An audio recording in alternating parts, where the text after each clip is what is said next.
एक चेयरमैन या ग्रामीण का प्रधान जो काम कर सकते एक आम आदमी नहीं कर सकता वो। तो कौन-सी ऐसी चीज़ थी जो आपको लगा कि ओवैसी में ये चीज़ें हैं और इस पार्टी में ये चीज़ें हैं, हमें एआईएमआईएम जॉइन करके और राजनीति वहाँ से शुरू करनी चाहिए? सरहद पार चले, जालिमों से जाकर लड़े जो हमारे मुल्क के साथ लड़ना चाहते हैं। चंद्रशेखर आज़ाद पे भी आपने कहा है कि आरोप लगाया जाता है कि भारतीय जनता पार्टी के एजेंट हैं। तो बाबा भीमराव अम्बेडकर साहब ने ये कहा था कि सियासत जो है वो हर ताले की चाबी है, इसलिए मैंने सियासत को चुना है। इसलिए आरोप लगता है, कहा जाता है कि भारतीय जनता पार्टी की एजेंट है एआईएमआईएम। तो अगर सड़क से लेके सांसद तक कोई आवाज़ उभर कर बोलती है, तो वो सिर्फ बैरिस्टर असदुद्दीन ओवैसी साहब है। सियासत में जब कोई व्यक्ति आता है, कोई ना कोई कारण रहता है।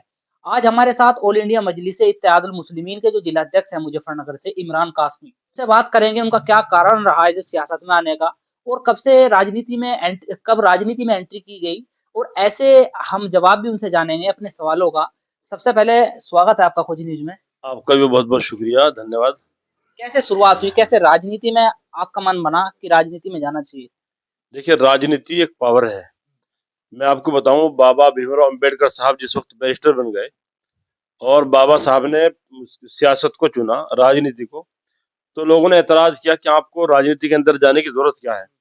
तो बाबा भीमराव अम्बेडकर साहब ने ये कहा था कि सियासत जो है वो हर ताले की चाबी है, इसलिए मैंने सियासत को चुना है। जब किसी के ऊपर ज़ुल्म ज़्यादती होगी, अगर हम उसके लिए आवाज़ उठा सकते हैं, कुछ कर सकते हैं, तो सियासी एक उसकी पावर अलग चीज़ होती है। आपने एक अलग चीज़ देखी होगी, मैं आपको मिसाल देना चाहता हूँ। एक चेयरमैन या ग्रामीण का प्रधान जो काम कर सकते हैं, एक आम आदमी नहीं कर सकता। वो कहीं चाहे नाली तुड़वा सकता है, खुलवा सकता है, क्योंकि एक राजनीतिक संवैधानिक एतबार से उसके पास पावर है, जो दूसरे लोगों के पास नहीं होती। हमने भी देखा ज़ुल्म ज़्यादती आम हो रही है, दूसरी पार्टी या कोई कुछ नहीं कर रही है। सारी ज़िंदगी कभी हमने बसपा को वोट दिया, मैं खुद अपनी बता रहा हूँ, मेरे रिश्तेदार वगैरह सब बसपा और समाजवादी, सपा के अंदर सभी लोग रहे हैं, विधायक भी रहे हमारे रिश्तेदार। लेकिन जब हमने देखा कि सभी पार्टियाँ अपने-अपने वक़्त टाइम पे आती है और लोगों मुसलमानों को ख़ास तौर से भुना के चली जाती है और चंद कौम के दलाल आएँगे, पूरे-पूरे मोहल्ले बेच के चले जाते हैं, तो हमने फिर देखा कि मुल्क हिंदुस्तान के अंदर ऐसा कौन-सा लीडर है। हमने अच्छी तरीके से पढ़ा, परखा, समझा, बैरिस्टर असदुद्दीन ओवैसी साहब को। हमने जो काबिलियत और जो इंसानियत और जो मुल्क हिंदुस्तान के प्रति उनकी मोहब्बत जो देखी, वो कहीं नज़र नहीं आई, तो हमने उनसे जुड़ाव किया, उनकी मोहब्बत हमारे अंदर पैदा हुई, तो हम लोग पार्टी से जुड़े, तकरीबन 2015 से हम जुड़े हुए हैं। ओवैसी असदुद्दीन ओवैसी को आपने पढ़ा, आप कह रहे हैं कि उनको पढ़ा, उनमें चीज़ें देखी, क्या चीज़ें हैं।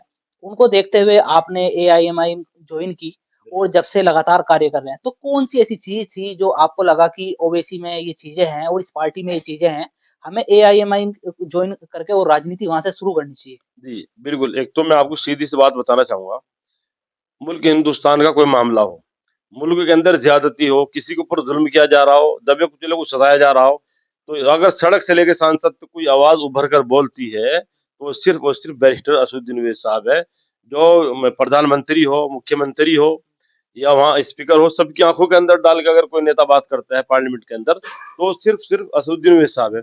अब मुल्क से बाहर का मामले ले लो, अगर कोई दूसरा मुल्क, दुश्मन मुल्क हमारे मुल्क के ऊपर आँख उठाता है या मुल्क हिंदुस्तान के खिलाफ बोलता है या हमारे मुल्क के अंदर दहशतगर्दी फैलाता है, तो उस मुल्क को भी अगर कोई जवाब देने का काम करते हैं, जैसे पहलगाम का मामला हो, तो सिर्फ बैरिस्टर असदुद्दीन ओवैसी साहब ही वाहिद एक वो नेता है, जो पक्ष और विपक्ष सबका रोल अदा कर रहे थे, भी आपने देखा भी होगा। जब मुल्कों का मामला आएगा, तब यहाँ पे लोगों से, क्योंकि सियासत बगैर उसके तो लड़े नहीं होती है, एक दूसरी पार्टी के साथ लड़ना पड़ता है, अपनी अच्छाई बयान करनी पड़ती है, दूसरों की खामियां गिनवानी पड़ती है, तो इसमें सबसे ऊपर मेरे सदर नजर आते हैं। लेकिन जब पाकिस्तान या कि दीगर मुल्कों का मामला आता है, चीन का मामला आता है, ये अमेरिका का मामला आता है, जिसको हमारे हिंदुस्तान के नेता अपने अब्बा मानते हैं, उसको अगर कोई मुंह तोड़ जवाब देता है, तो सिर्फ मेरा लीडर देता है। तो इसलिए हमने सारी अच्छाई को देखने के बाद, और इतना पढ़ा लिखा, इतनी तालीम याफ्ता नेता मुझे तो कोई नजर नहीं आता है। जिस वक्त उनका टीवी एंकर इंटरव्यू लेते हैं, हमने देखा कई के रोज वो पढ़ाई करते हैं, चार पांच पांच लेके बैठे हुए हैं, लेकिन मैंने कभी ना तो उनको गुस्सा करते देखा है और ना कभी उनको किसी को बदतमीजी करते हुए देखा, और ना बड़े बड़े नेता देखा मैंने पत्रकार को धक्के देते हैं, उनके साथ बदतमीजी करते हैं, और वो खुश खुश और हंसते हंसते जवाब देते रहते हैं। यूपी में क्या वजूद देखते हैं? देखिए, आज लोग कहते हैं कि एमआईएम का भी कोई वजूद नहीं है, और कोई भी पार्टी, अगर बीजेपी आज सत्ता के अंदर है, तो इसके पीछे उन लोगों की बहुत कड़ी मेहनत है। अगरचे उनकी राजनीति नफरत के ऊपर है, आप देख रहे हो इस वक्त चारों तरफ क्या हंगामा है, मारा-मारी, सोशल मीडिया के ऊपर आके खुल्लम-खुल्ला गाली दी जा रही है, मस्जिदों को, मदारिस को, उलमा को, और उल्टा-सीधा बका जा रहा है, जिसको भी जो आदमी सही बात करने की बात करता है, उसी के खिलाफ। हंगामा इनके अंदर अगर इतनी हिम्मत है, ताकत, हम ये कहेंगे भाई सरहद पार चले, जालिमों से जाकर लड़े जो हमारे मुल्क के साथ लड़ना चाहते हैं। तो ये सारी चीजें मुल्क हिंदुस्तान के अंदर जो आज चल रही है, बहुत गंदी राजनीति है। मैं ये कहना चाह रहा था, तो आज बीजेपी अगर सत्ता के अंदर, इसकी भी इनके पीछे बहुत कड़ी मेहनत है। और आज अल्हम्दुलिल्लाह एमआईएम उभरता हुआ सितारा है। बिहार के अंदर हमें कामयाबी मिली, वहाँ पे हमारे नेताओं ने, वहाँ हमारे प्रदेश अध्यक्ष अख्तर उल इमान साहब ने बड़ी कोशिश की, लेकिन हमें वहाँ नकार दिया गया, गठबंधन से साफ इनकार कर दिया गया। इसी तरह महाराष्ट्र के अंदर हुआ, लेकिन अल्हम्दुलिल्लाह वहाँ पे भी पार्टी कामयाब हुई, महाराष्ट्र के अंदर ही पार्टी कामयाब हुई। अब इंशाल्लाह उत्तर प्रदेश की बारी है। उत्तर प्रदेश में भी अगर नकार दिया गठबंधन से, हमारी सबसे पहले तो पूरी कोशिश रहेगी। किस पार्टी से? देखिए, हमारी पार्टी के दरवाजे खुले हुए सबके लिए, जो भी आके, जो मतलब मुल्क हिंदुस्तान के अंदर भाईचारे की जो पार्टी बात करती है, जो संविधान को बचाने की और संविधान को लेकर चलने की बात करती है, उन सब पार्टियों के साथ हम चलने के लिए तैयार हैं। और जैसे आपने कहा कि अगर उन्होंने नकार दिया, अगर उनको नकार दिया, अल्हम्दुलिल्लाह मजलिस अपाहिज नहीं है और इतनी कमजोर भी नहीं है। अल्हम्दुलिल्लाह हम अपने बलबूते पे सही सभी सीटों के ऊपर चुनाव लड़ने की ताकत मजलिस रखती है। बसपा, आसपा, सपा, भाजपा, अगर कोई सी पार्टी आती है सबसे पहले किससे गठबंधन करना चाहेगी एआईएमआईएम? देखिए, वो तो हाईकमान का मामला है, किस साथ नहीं, करना है। आपके अनुसार कौन सी पार्टी लगती है कि जब आप ओवैसी को पढ़ते हैं, उनकी अच्छाइयाँ देखते हैं, पार्टी ज्वाइन करते हैं, तो आपको, आप जिलाध्यक्ष के तौर पर मुजफ्फरनगर में हैं, तो क्या आपको लगना चाहिए, क्या लगता है कि भाजपा, आसपा, बसपा कौन सी ऐसी पार्टी है जो एआईएमआईएम के साथ गठबंधन में बिल्कुल सही बैठेगी और देखिए चुनाव लड़ेगी देख तो जीत भी हासिल करेगी? देखिए, भाजपा के साथ तो हमारा तालमेल बिल्कुल खाता है नहीं। इसके बगैर हमारे ऊपर रोजमर्रा इल्जामात लगाए जाते हैं, और इल्जाम लगाने वाले भी टोटल हमारे अपने आदमी हैं, तो उनके साथ जाने तो बहुत दूर की बात है। अभी महाराष्ट्र के अंदर इल्जाम लगाए गए कि गठबंधन हो गया, ये हो गया, वो हो गया। और ये चंद फीसद वो दलाल थे जो दूसरी पार्टियों के अंदर दरी बिछाना काम करते हैं। अब बाकी जो भी पार्टी साथ आना चाहती है, अब सबके साथ जाने के लिए हम तैयार बैठे हुए हैं। इसलिए आरोप लगता है, कहा जाता है कि भारतीय जनता पार्टी की एजेंट है एआईएमआईएम। वो सिर्फ इसलिए लगता है कि कोई भी पार्टी ये नहीं चाहती कि इनका अपना कोई कायद हो, इनका अपना कोई लीडर हो। 7 दशक बीत गए जुल्म सहते हुए, क्या ज़रूरी नहीं इस कौम का रहबर होना? तो अल्लाह ने आज हमें रहबर दिया, हमें लीडर दिया है, तो हम लोग उसके पीछे से चल रहे हैं। हमने देखिए, जब आदमी कोशिश करता है, क्या कुछ नहीं करता है। वो शेर है ना, क्या है वो, भीगे हुए पुरों से परवाज़ करके देख, वो इस तरह का जो शेर है, हम लोग लगे हुए हैं, इंशाल्लाह कामयाबी मिलेगी। इस चीज़ पर जब काम किया होगा, जब भारतीय जनता पार्टी से आपको तालमेल बताया जाता है कि एजेंट है एआईएमआईएम, तो क्या इस पे काम किया होगा? क्या वजह इसके पीछे एक आती है कि आप जिलाध्यक्ष मुजफ्फरनगर से हैं, घूमते होंगे, कार्यकर्ताओं से बात करते होंगे, पब्लिक से बात करते होंगे। क्या इसके पीछे एक वजह निकल के आती है? क्या ये भी कहा जाता है कि अपना एक वजूद में नहीं है एआईएमआईएम, इस वजह से कहा जाता है कि वोट काटती है और वोट काटने के बाद में जिससे दूसरी भारतीय जनता पार्टी को ना नुकसान हो गया, उसको फ़ायदा हो जाता है। असल में ये तो इल्जामात एक दूसरे के ऊपर लगाते रहते हैं। मौलाना बदरुद्दीन अजमल है, उनकी अपनी पार्टी है यूडीएफ, उनको बीजेपी का एजेंट बताया। कभी चंद्रशेखर साहब आएंगे, उनको बीजेपी का एजेंट बताएंगे। और खास तौर से सभी पार्टी का एक ही मंसूबा, एक ही मंशा है, ये चाहते नहीं कि मुस्लिम लीडरशिप खड़ी हो जाए, इसलिए हमारे ऊपर इल्जामात लगाए जाते हैं। लेकिन अल्हम्दुलिल्लाह उन इल्जामात से ना तो हम लोग डरने वाले, ना घबराने वाले हैं। अब पार्टी खड़ी हो चुकी है। इस वक्त आप चुनाव करा लीजिए कहीं, किसी भी जगह से भी, अल्हम्दुलिल्लाह मजलिस का प्रत्याशी जीत कर आएगा। अगर ओबीसी को छोड़ के मैं बात करूँ, कौन-सा भारत में ऐसा नेता है, उत्तर प्रदेश में ऐसा नेता है जिसको आप मानते हैं कि ये अच्छा नेता है, अच्छा काम कर रहा है, अच्छी राजनीति करता है, समाज को सभी समाज को साथ लेकर राजनीति करता है? भाई मेरी नज़र में तो एक ही लीडर है, बैरिस्टर असदुद्दीन ओवैसी साहब। नहीं, अगर उनको छोड़ के बात की जाए, तो उनको दूसरा छोड़ा दूसरा तो नहीं जा दू उनको छोड़ा नहीं नहीं दू जा सकता। दूसरे नंबर पे है, चलो आप फर्स्ट पे ले लो ओबीसी को, दूसरे नंबर पे कौन से नेता को देखते हैं उत्तर प्रदेश में? चंद्रशेखर को।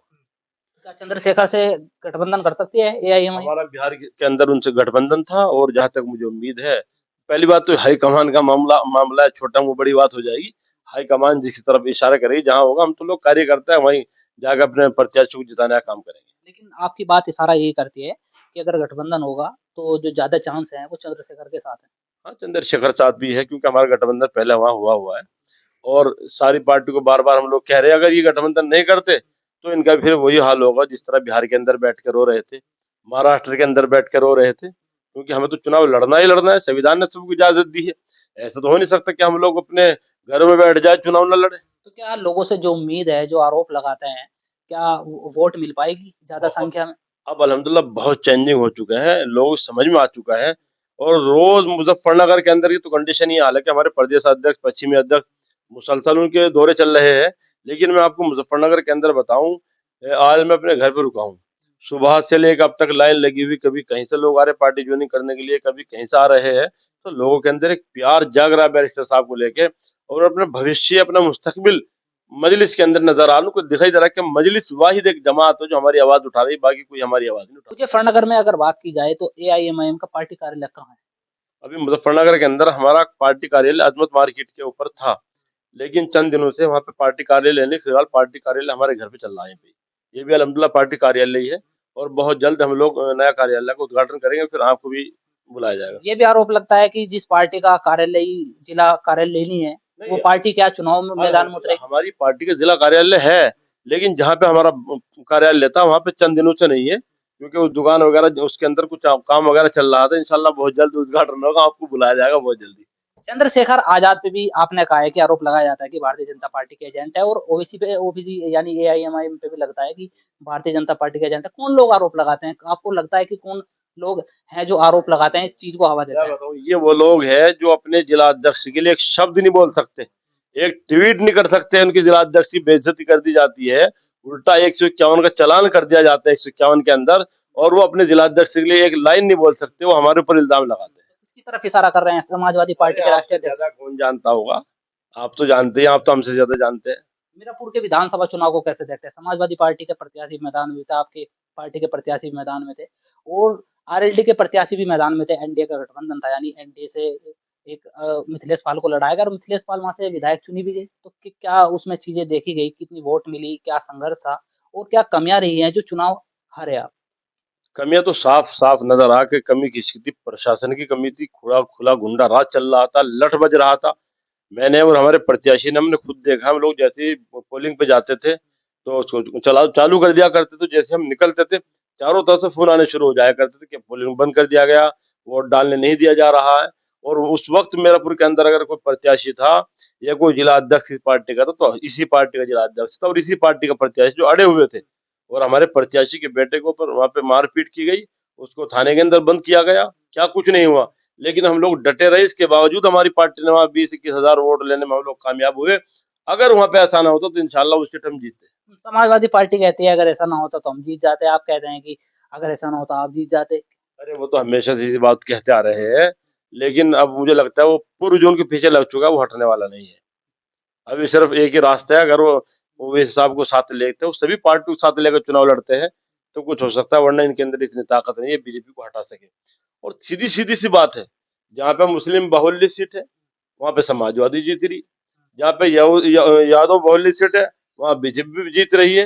तो मुसलमानों को तो एक पागल बनाया जा रहा है एक मिशन के तहत, और कुछ नहीं है। लेकिन अल्हम्दुलिल्लाह अब जनता जाग चुकी है, सबको पता चल चुका है कि सही क्या है और गलत क्या है।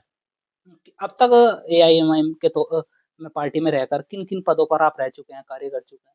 अल्हम्दुलिल्लाह सबसे पहले मैं खतौली नगर अध्यक्ष बना था, उसके बाद फिर पार्टी ने मेरा काम देखा, मुझे विधानसभा अध्यक्ष बनाया, फिर मुझे जिला अध्यक्ष बनाया। अल्हम्दुलिल्लाह तो पार्टी मेरे ऊपर विश्वास कर रही है, जब तक मैं हूँ, काम कर रहा हूँ, अगर पार्टी पद भी ले लेगी, मैं कार्यकर्ता बन के काम करूँगा, क्योंकि सबसे बड़े जो पद होता है और जो पार्टी की रीढ़ की हड्डी होती है, वो कार्यकर्ता होता है। कितने लोग शामिल हो चुके होंगे लगभग अब तक? कारवां बढ़ता जा रहा है।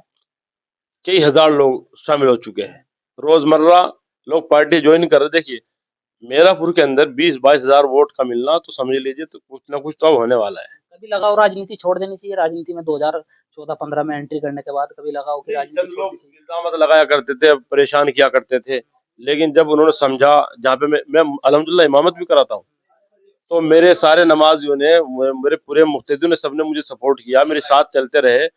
शुरू-शुरू में तो वो भी थोड़ा-सा होता था मसला, लेकिन जब उन्होंने देखा कि हकीकत में मुज़फ्फरनगर के अंदर अगर कोई मामला होता है, तो इमरान कासिम हर मुद्दे के ऊपर खड़ा हुआ नज़र आता है।